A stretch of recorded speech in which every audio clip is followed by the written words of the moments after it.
కొంచెం పోయిరా.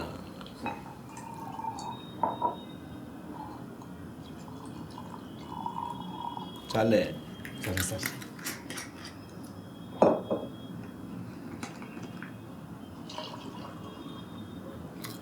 చాలు.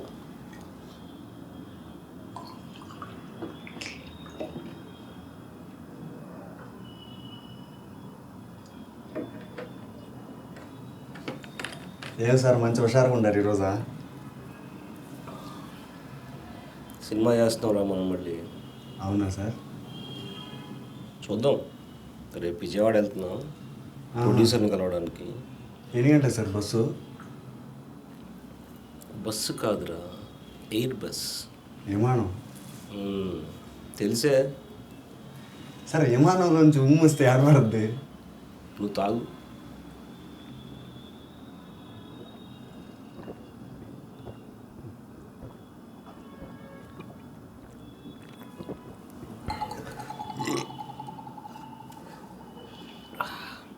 అరే మెల్లిగా తాగరా, మందుని ఎంజాయ్ చేయాలి. సిప్పు సిప్పు తాగుతా.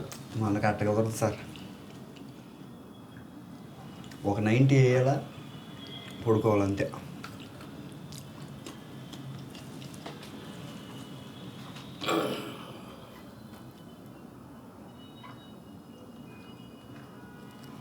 ఏం పెట్టారు సార్ సినిమా పేరు?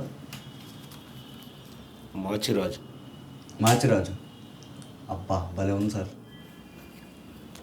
నిజంగా బాగుందా? నిజంగా బాగుంది సార్. ఇప్పుడు కొత్త కదా సార్, అది యాడ్ విన్నట్లేదు అసలు.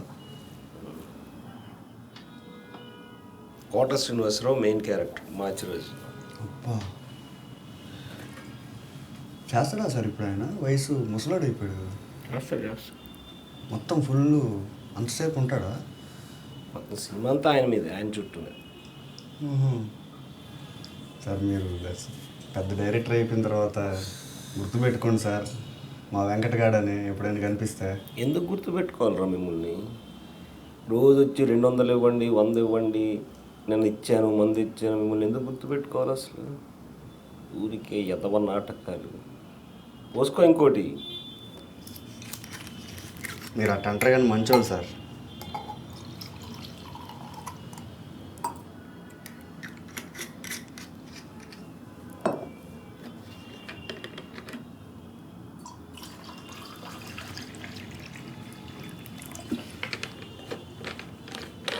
ఈ సినిమాలో కూడా అట్టే 100 బుల్లెట్ల లాగా ఫుల్ వాన్ ఉంటుంది సార్. ఇదా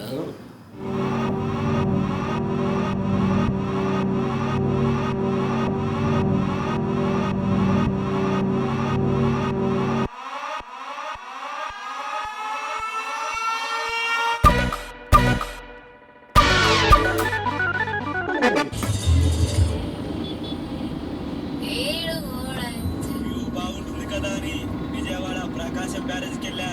నో ఎంటర్టైన్మెంట్. ఐలాండ్ అయితే ఫన్ ఉంటుందని భవానీ ఐలాండ్కి వెళ్ళా. No fun. అక్కడెక్కడ దొరకని ఫన్ అండ్ ఎంటర్టైన్మెంట్ ఈఎఫ్ఎం పెట్టగానే ఉంది. విజయవాడకు నచ్చింది. ఎక్కడ ఫోటోషూట్?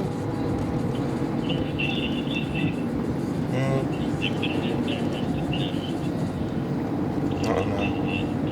అసలు మధు ఉన్నాడు, వస్తున్నాడా, మాట్లాడుతున్నాడు ఆయన? ఏమన్నా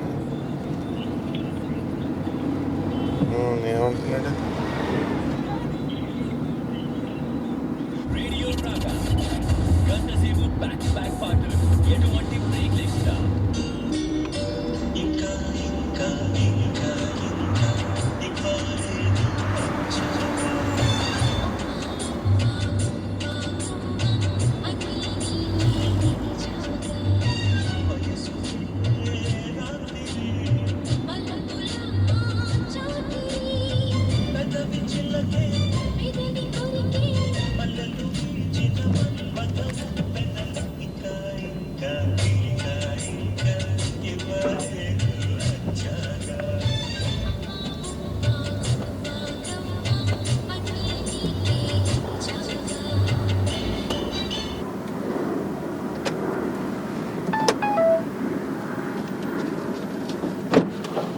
ఇక్కడ ఆపితే టీ తాగుదాం.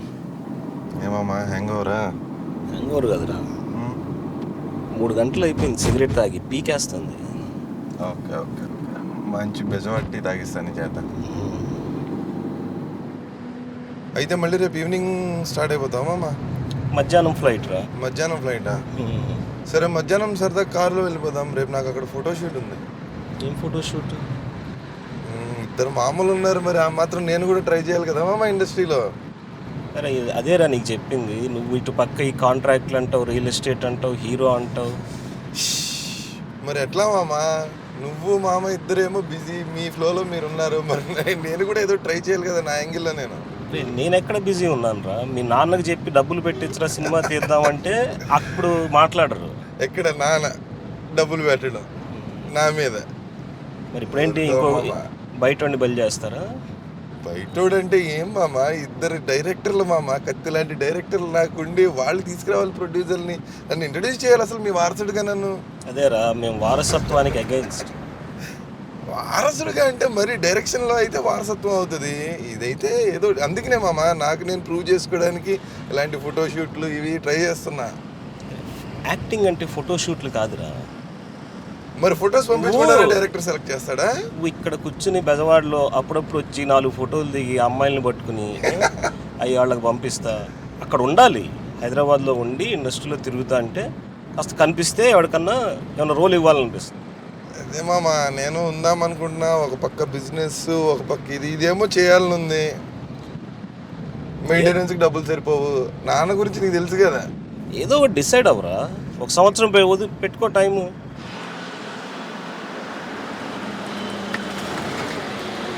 మొన్న 5,000 లేట్ అయిందా మామ?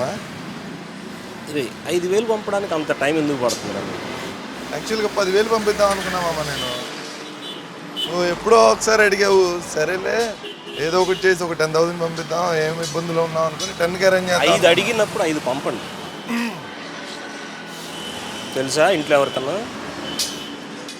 తెలీదు, ఇంకా ఏం చెప్పలేదు. నువ్వు ఇంటికి వస్తావు ఎక్కడికి వెళ్తావు తెలీదు కదా. ఐలాపూర్ అన్నావు ఇప్పుడు. హలో సుబ్బారావు, ఒక అరగంటలో వచ్చేస్తాను. ఓకే. ఇంతకీ ఎవరు మామ ప్రొడ్యూసర్? ఎవడరా? మీ రియల్ ఎస్టేట్ బ్యాచ్. మా రియల్ ఎస్టేట్ బ్యాచా?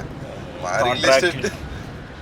రియల్ ఎస్టేట్ వాళ్ళు ఉన్నారు కాబట్టి మంచి మంచి సినిమాలు తీస్తున్నారు మామ. ఏం తీస్తారా? మరి పెట్టుబడులు రావద్దు?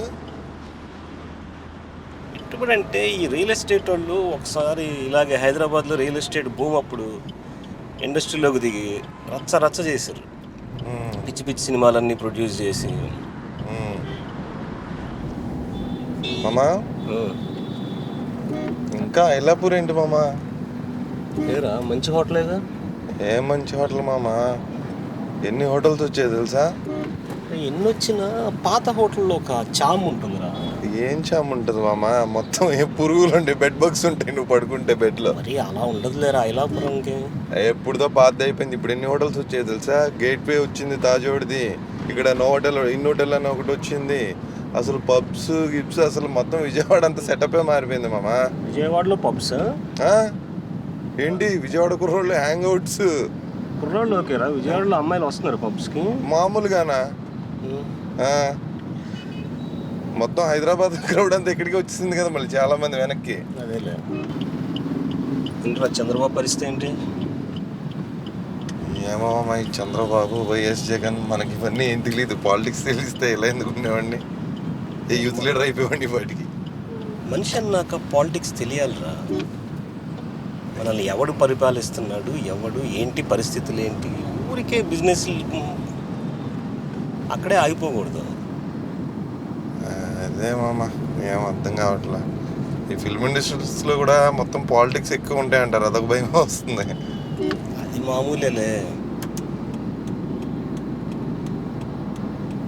సినిమాలో ఈసారి నాకేమైనా ఉంటుందా మామ? చూద్దాంరా, ఇది వేరే సబ్జెక్ట్, కొంచెం డిఫరెంట్ సబ్జెక్ట్. నువ్వు తలుచుకుంటే రాందా?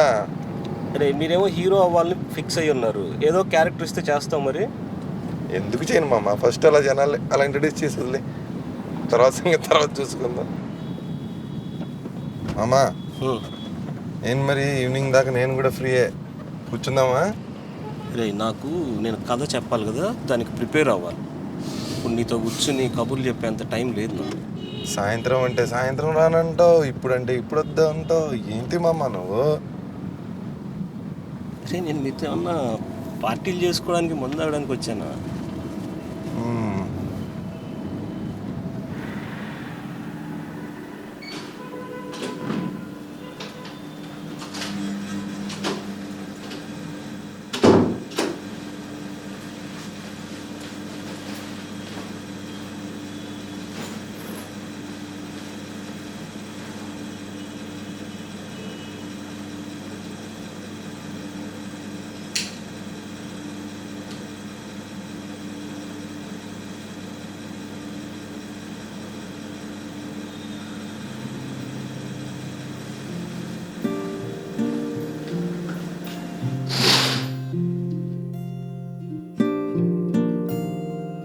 చిన్నప్పటి నుంచి చాలాసార్లు బెజవాడ వెళ్ళిన నాకు గుర్తుండిపోయిన మొదటి ఇమేజ్ మాత్రం రంగా హత్య తర్వాత చూసిన బెజవాడ. అన్నయ్య పెళ్లికి వెళ్ళా. అప్పటికి గొడవలు చల్లబడ్డాయి. బీసెంట్ రోడ్లో తగలబడిపోయిన బిల్డింగులు, షాపులు ఇప్పటికీ నా మైండ్లోంచి పోలేదు. గుడివాడలో పెరిగిన నాకు బెజవాడ వెళ్ళటం చాలా ఎక్సైటింగ్గా ఉండేది.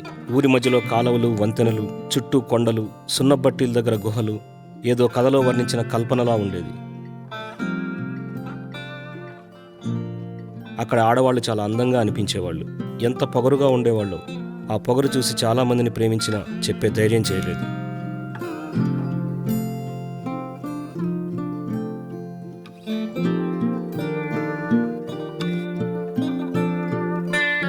వీటన్నిటికన్నా ఎక్సైటింగ్ నవరంగ్ లీలామహల్లో ఇంగ్లీష్ సినిమాలు.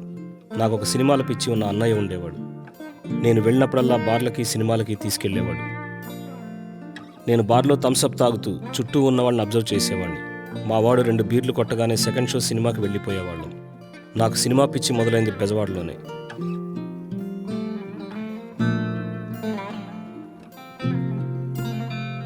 ఈ అన్నయ్యకి తాగుబోతు అనే చెడ్డ పేరుండేది ఫ్యామిలీలో. బాగా కోపిష్టి కూడా కావడంతో వాడి జోలికి ఎవరూ వెళ్లేవాళ్ళు కాదు. మోహన్ గాడిని పిచ్చి కొట్టుడు కొట్టాడు ఒకసారి. అప్పటి నుంచి వాడు అన్నయ్య కనిపిస్తే తప్పించుకుని తిరిగేవాడు. గుడివాడ నుంచి అప్పుడప్పుడు వచ్చే నాకు అన్నయ్య అంటే చాలా ఇష్టం. తనకి నేనంటే ఇష్టం. ఇద్దరం తెగ తిరిగేవాళ్ళం తన స్కూటర్ మీద. ఇప్పుడు లేడు, తాగి తాగి చచ్చిపోయాడు.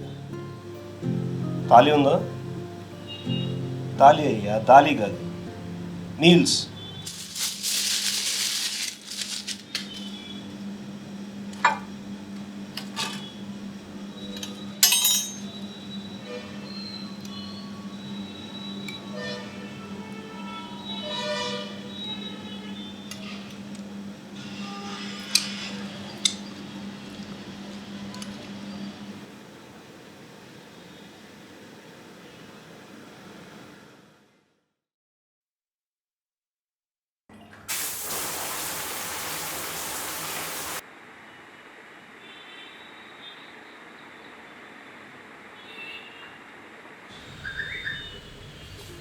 సుబ్బారావు చెప్పు. అదేంటయ్యా? నేను రెడీ అయి కూర్చున్నా. వస్తారా 9కైనా?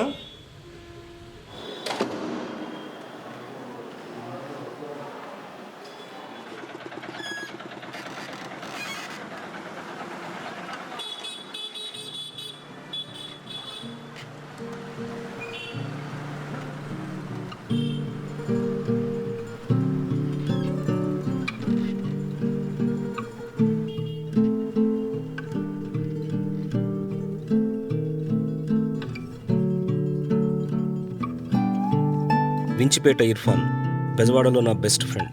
ఒకే ఫ్రెండ్ అనుకోవచ్చు. వేరే ఫ్రెండ్స్ ఉన్న వాళ్ళతో పెద్దగా తిరిగేవాడిని కాదు. ఇంటర్ ఫస్ట్ ఇయర్లో అమ్మమ్మ పోయాక విజయవాడ వచ్చేసాను నాయనమ్మ దగ్గర. కాలేజీలో పరిచయం ఇర్ఫాన్. మాది ఎంపీసీ. వాడు క్లాస్ టాపర్. ఎవరికేం అర్థం కాకపోయినా వాడినే అడిగేవాళ్ళు. అమ్మాయిలకి వాడంటే పిచ్చి. నేను బాగానే చదివేవాడిని. ఇర్ఫాన్ని ఎప్పుడూ ఏమీ అడగలేదు. పైగా కాలేజీలో వాడికున్న క్రేజ్ చూసి కుళ్ళు పుట్టేది. కానీ నాకు వాడి అవసరం వచ్చింది. కెమిస్ట్రీ నాకు టఫ్ సబ్జెక్ట్.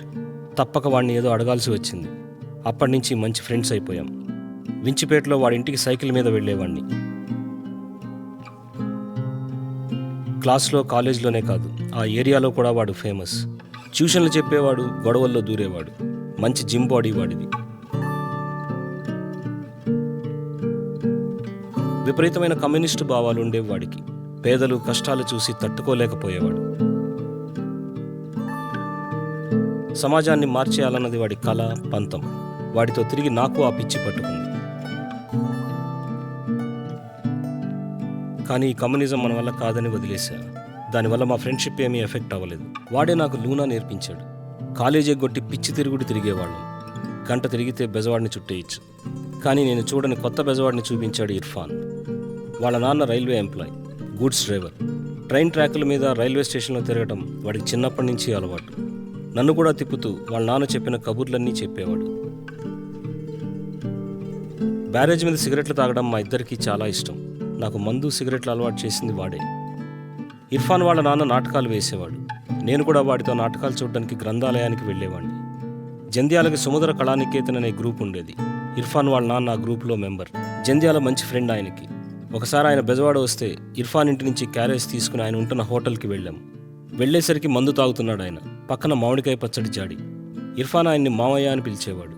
మాతో కబుర్లు చెబుతూ ఏం చదువుతున్నావు అని అడిగాడు. చెప్పాను. చదివింది చాలు బతకడానికి అన్నాడు. ఆ మాట నా మీద బాగా పనిచేసింది. డిగ్రీ ఫస్ట్ ఇయర్ తర్వాత మానేశాను. నేను సినిమాల్లో పనిచేయాలని హైదరాబాద్ వచ్చేశాక విజయవాడ వెళ్ళడం తగ్గించేశాను. ఇర్ఫానే అప్పుడప్పుడు వచ్చేవాడు. వాడు చివరిసారిగా వచ్చింది బషీర్బాగ్ రైతుల ప్రొటెస్ట్ అప్పుడు. ఆ కాల్పుల్లో చచ్చిపోయాడు. వాడి జ్ఞాపకాలతో తాగి తాగి నేను కూడా పోతా అనుకున్నాను. అప్పుడే జయశ్రీ నా జీవితంలోకి వచ్చింది. నవనందుల కోటలో ఏ కొట్లాట్ సాగు కాపు రిజర్వేషన్లపై పవన్ ఏ విజన్ ప్రదర్శించారు.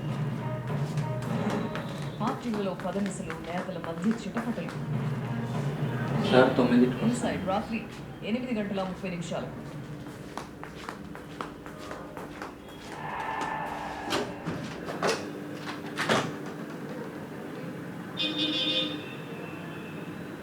స్నాక్స్ ఏమున్నాయి? తీరుతోంది అనగానే భారతదేశంతో సంబంధాలు ప్రధానంగా చర్చకొస్తాయి. అయితే మొదటి నుంచి భారత్తో సత్సంబంధాల విషయంలో పాకిస్తాన్ ప్రభుత్వాల వైఖరి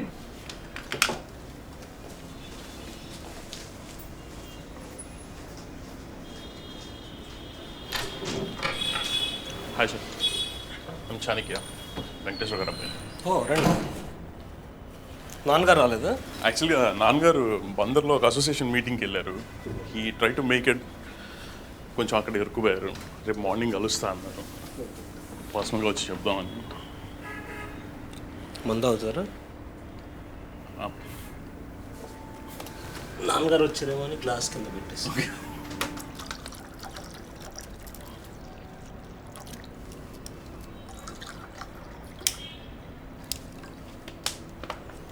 ఏం చేస్తుంటారు మీరు? నేను రియల్ ఎస్టేట్ అండి, డాడీ బిజినెస్ చూసుకుంటాను. సో తాత గురించి ఎంతవరకు తెలుసండి మీకు? ఎవరి తాత? అంటే తాతగారి గురించి ఇప్పుడు సినిమా తీద్దాం అనుకుంటున్నాం కదా. మీ తాతగారు? అవునండి. ఓ, నాకేం తెలియదు. అంటే తాతగారి గురించి తెలిసి ఉంటుంది. I just wanted to discuss a little about it. Subbarao నాకేం చెప్పలేదు. ఓకే. అంటే ఇప్పుడు మీరు తాతగారి గురించి సినిమా తీయబోతున్నారు? అవునండి. యాక్చువల్గా అంటే ఇప్పుడు ఆయన యానివర్సరీ వస్తుంది, డెత్ యానివర్సరీ త్వరలో. సో ఆ టైంకి మనం రిలీజ్ చేసుకునేటట్టు ఆయన గురించి, ఆయన చేసిన పనులు. మీ తాతగారి మీద సినిమా? అవునండి.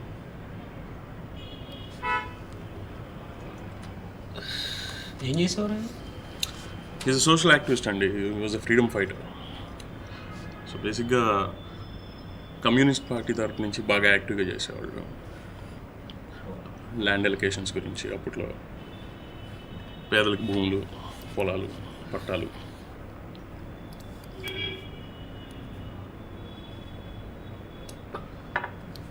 పేరేంటి? చల్సన్ రాజారావు గారు. నేను ఎప్పుడు వినలేదు ఆ పేరు. అంటే మా అమ్మలో కూడా కమ్యూనిస్ట్ పార్టీ. ఓకే. మీకు కాటూరులో ఇప్పుడు ప్రస్తుతం ఉన్న పంచాయతీ ఆఫీసు, అక్కడ ఉన్న వెటనరీ హాస్పిటల్, ఇవన్నీ కూడా మన ఇల్లు అవన్నీ అప్పట్లోనే రాసి ఇచ్చేసారండి. సో నాన్నగారు మీకు చెప్పలేదండి అసలు?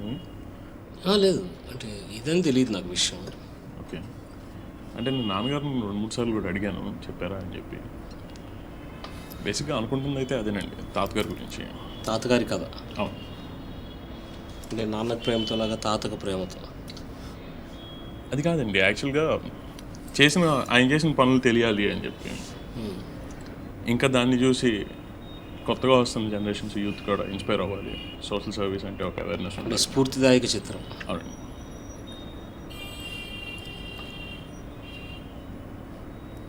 ఎలా ఉండేవారు ఆయన? నీలానే ఉండేవారు ఆయన వస్తుంటే ఊర్లో సింహం వస్తుంది అన్నట్టు అనేవాళ్ళండి. మీసాలు అండ్ ఆల్ దట్. మీరే చేయొచ్చుగా క్యారెక్టర్. అంటే ఆయనలో ఉన్న రాజసం కష్టం సార్, దాన్ని క్యారీ చేయాలి. బాగున్నారు జూనియర్ ఎన్టీఆర్ లాగా చక్కగా, ఇంకా ఎత్తుగా ఉన్నారు. అది లేదండి, ఇంకా బిజినెస్లో పడి మాలో ఉన్న కళాత్మక చచ్చిపోయింది. యాక్టింగ్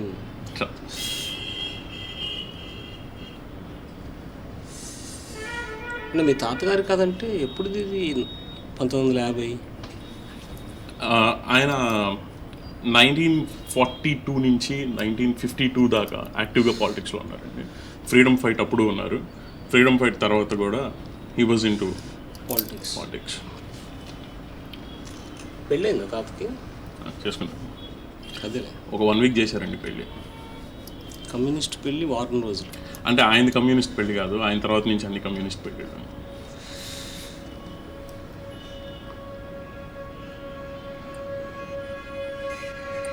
తీసుకోండి.